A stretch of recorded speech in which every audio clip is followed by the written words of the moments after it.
The BJP is repeatedly seizing power by using the Election Commission, alleged the Pradesh Congress. The party announced a statewide movement against vote rigging at its state headquarters. The BJP is allegedly using the Election Commission to secure victories in both Delhi and various state assembly elections, winning through vote rigging. Congress leader Rahul Gandhi has clearly presented this issue in a press conference. The Pradesh Congress will launch a statewide movement against BJP's alleged electoral fraud, announced party spokesperson Praveen Chakrabarti on Sunday at the state headquarters.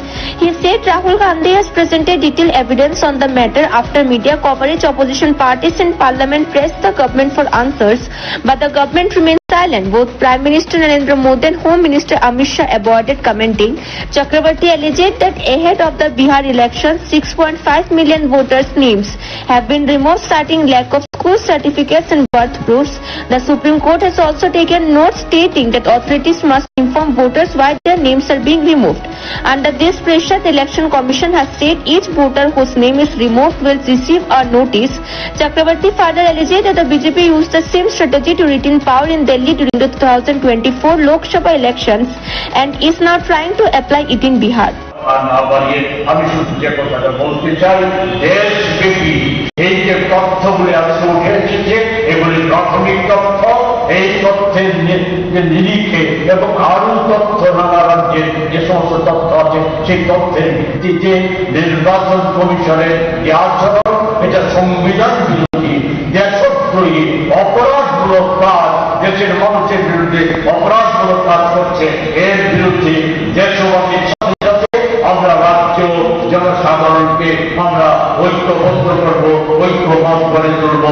এর প্রতিবাদে আমরা রাজ্যব্যাপী আমরা জোরদার প্রতিবাদ আন্দোলন সংগঠিত করবো।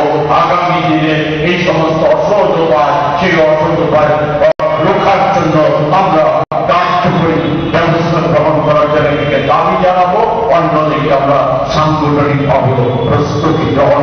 Chakrabarti also shared the specific points highlighted by Rahul Gandhi: duplicate voters, the same voters' name registered in multiple locations with votes going to BJP, fake and illegal addresses, voter names linked to non-existent addresses, mass voters at one address, 800 voters registered at a single address, invalid photos, missing photos or mismatched ages such as 80-year-old voter record having a 22-year-old photo, allowing BJP workers to vote in their place.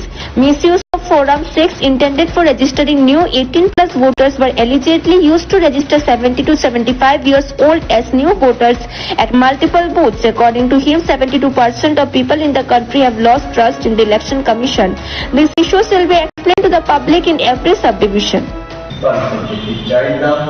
সেই সম্পর্কে শুধু এতটুকু বলতে চাই যে এই SIR বিহারের কথাই যদি ধরি, প্রায় 8 কোটি ভোটার, এটা সম্পন্ন করতে অধিক দিনের যে অভিজ্ঞতা, 1.5 থেকে 2 বছর সময় লেগেছে যথাযথভাবে এটা কার্যকরী করতে।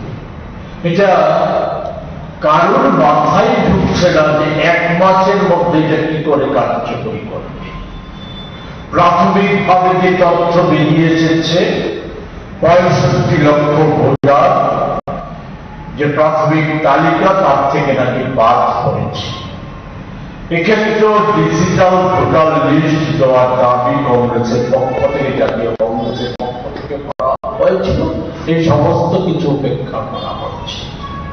এই সময়ে এসআইআর নিয়ে আমাদের বিজেপি বিরোধী সব কয়টা দল পার্লামেন্টে বিষয়টা নিয়ে যখন আলোচনার দাবি জানাচ্ছে, সেই সময়ে বিজেপি নেতৃত্বাধীন সরকার একে উপেক্ষা করে এক এক সময় এক এক ধরনের বক্তব্য উপস্থিত করে। Also present at the press conference are Pradesh Congress IT Cell Chairman Satyadeep Bhumik and Co-Chairperson Shreyasi Lashkar.